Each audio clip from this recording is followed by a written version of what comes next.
Hello again in this video clip series, My Journey to God in a Very Secularized World.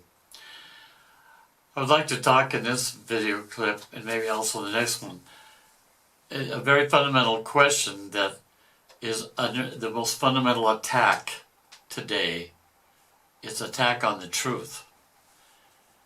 I wrote an article several years ago with the title, Who Decides the Truth? Because the fundamental battle of all times is who establishes the truth. God or the world, God or Satan, God or each person. Who decides?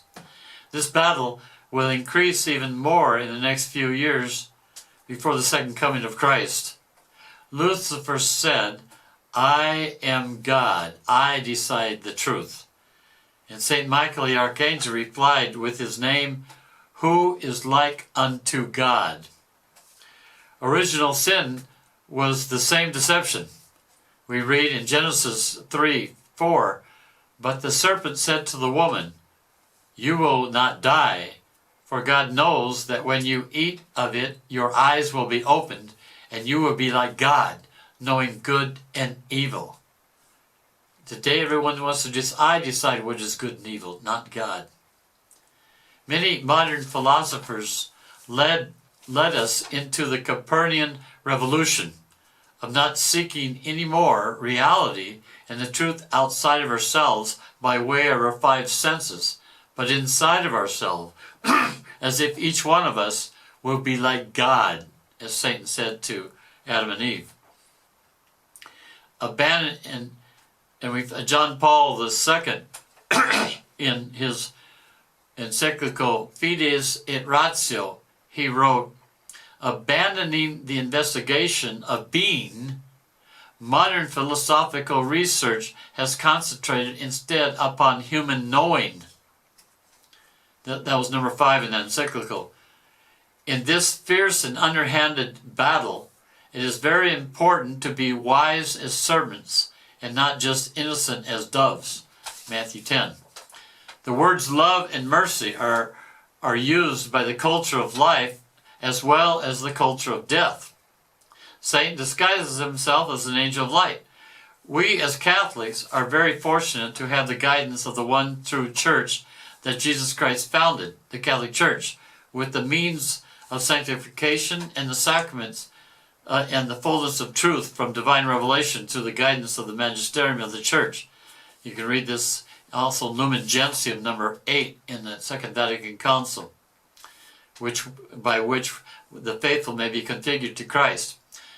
St. Thomas Aquinas tells us, rarely affirm, seldom deny, always distinguish. The people who want to destroy the faith don't want to distinguish so they can interpret it any way they want. They don't want the truth. Few Catholics today distinguish the difference between changing church discipline and changing church doctrines, which come from God, who is the immutable and absolute truth, and thus can never be changed. And still more, a great number of so-called Catholics today do not distinguish between deepening and expressing better in human language the absolute truth, which cannot change, with changing the absolute truth, which is modernism. The church is like the waiter, but God is the cook. The waiter must not change the meal prepared by the divine cook, but must deliver the truth as God has revealed it to the clients, to the faithful. We are living in one of the most confusing times in the history of the world and of the church. This confusion has been well orchestrated by the puppets of the father of lies, Satan, especially in recent times, due to the great lack of prayer and almost total disregard for sin.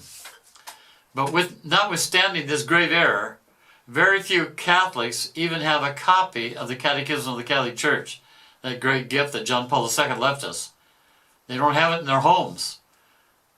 And even worse is the fact that a great number of catechists in the parishes do not have a copy of this precious gift of the Catechism, first published in 1992. Do we believe that God gave us the Ten Commandments and all of divine revelation only to torture us or for our good? Does God love us or does He hate us? Do we trust God or do we trust our Creator, who loves each of us immensely? St. Faustina taught us that little ejaculation, Jesus, I trust in you. Archbishop Fulton Sheen once said, the truth is the truth even if no one believes it.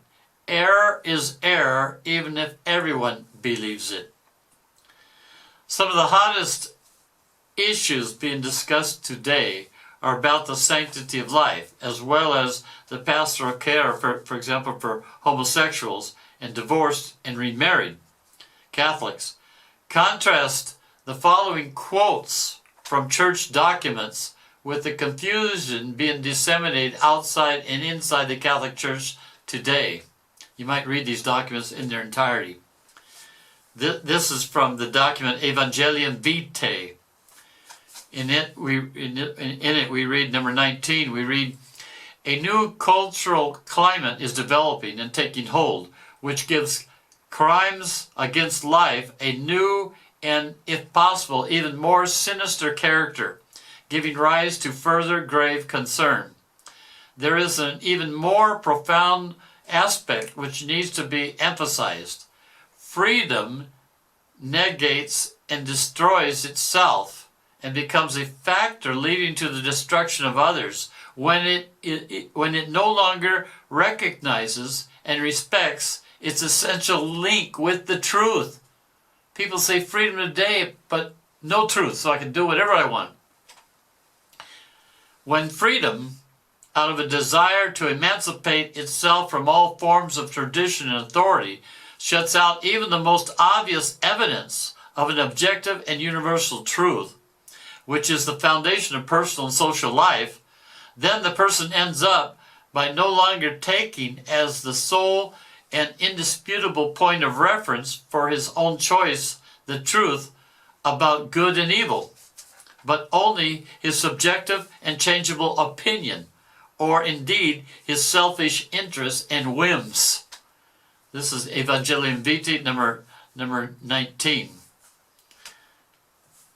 Pope John Paul II, talking about this when he went to California, spoke firmly against this pick-and-choose smorgasbord type Catholicism in 1987 in September in California. He said to the bishops, and thus all the bishops of the world, he said, it is sometimes reported that a large number of Catholics today do not adhere to the teaching of the Church on a number of questions, notably sexual and conjugal morality, divorce and remarriage. Some are reported as not accepting the Church's clear position on abortion. It has also been noted that there is a tendency on the part of some Catholics to be selective in their adherence to the Church's moral teachings. It is sometimes claimed that dissent from the magisterium is totally compatible with being a good Catholic and poses no obstacle to the reception of the sacraments. Then he says, this is a grave error that challenges the teaching office of the bishops of the United States and elsewhere. I wish to encourage you in the love of Christ to address this situation courageously in your pastoral ministry, relying on the power of God's truth to attract assent and on the grace of the Holy Spirit, which is given both to those who proclaim the message and to those to whom it is addressed. And we find also here, this is a quote from Cardinal Ratzinger in Congregation for the Doctrine of the Faith, considerations regarding proposals to give legal recognition to unions between homosexual persons. He writes this in 2003, and paragraph number 2. He writes, the Church's teaching on marriage and on the complementarity of the sexes reiterates a truth that is evident to right reason and recognized as such by all the major cultures of the world. Marriage is not just any relationship between human beings. It was established by the Creator with its own nature, essential properties, and purpose. No ideology can erase from the human spirit the certainty that marriage exists solely between a man and a woman, who by mutual personal gift, proper and exclusive to themselves, tend toward the communion of their persons. In this way, they mutually perfect each other in order to cooperate with God in the procreation and upbringing of new human beings. People don't want the truth anymore. I want to do it. I just want pleasure. But when you do that, the consequences later is going to be bad for the person and everybody else and for eternity. You might, if you want to read more about chastity and homosexuality, go to the Catechism, paragraphs number 2357 to 59. And also, again, to the letter of the bishops of Ratzinger of that same document, and this would be number 15, he writes, "We would heartily encourage programs where these dangers are avoided, but we wish to make it clear that departure from the Church's teaching or silence about it in an effort to provide pastoral care is neither caring nor pastoral. Only what is true can ultimately be pastoral." In other words, you throw out the truth, it's no longer pastoral, and it does harm to people, because the truth of God is for our good, not for our evil. The neglect of the Church's position prevents homosexual men and women from receiving the care they need and deserve. You can read more about in that document that I mentioned above. After a leading German bishop, before Amoris Laetitia, after a leading German bishop questioned the Church's teaching on divorce and remarriage, the Vatican's newspaper published an essay by Pope Benedict the 16th, then Cardinal Joseph Ratzinger, that called the teaching of the Church compassionate and pastoral because it is true to the teachings of Christ.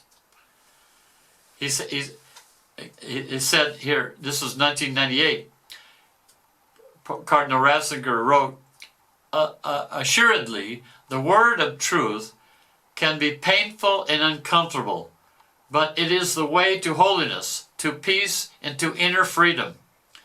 That he said in 1998. A pastoral approach which truly wants to help the people concerned must always be grounded in the truth, because in the end, only the truth can be pastoral, he wrote, quoting the gospel promise of Christ that you will know the truth and the truth will set you free. Throughout his 1998 work, Pope Benedict, who was then the prefect of the Congregation of the Doctrine of the Faith at the time, explained that the recent... I'll end this video clip here. May God bless you and Mary guide you.